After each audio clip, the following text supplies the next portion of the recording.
calling it evil and criminal. We now know that a cyber attack that crippled the Kansas court system has potentially put confidential information at risk.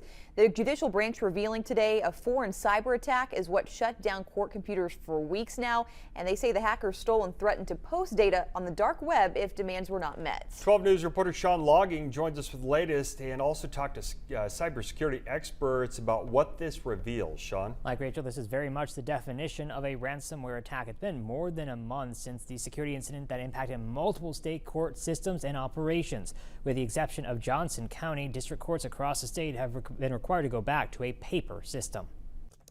A better idea of what was accessed when the state's electronic court management system was taken offline in October following a cyber attack. The Kansas Judicial branch says it has identified administration filed district court cases on appeal and other data that may be confidential were stolen. Bill Ramsey at Soteria Technology Solutions says federal law requires notification if certain personal information is compromised. There's a time frame even where you have to reveal that that's happened.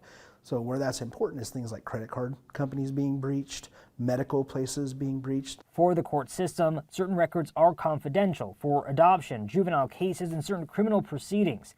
The state's judicial branch says it is still reviewing all of the personal information that may be jeopardized. Extremely tedious process going through every kind of system that they deal with to see what was touched and what may have been compromised. The threat actors may have provided them with a sample of data as proof to show what they have. Hackers, the bad guys, they'll sit in the system once they get access to it to find the right time.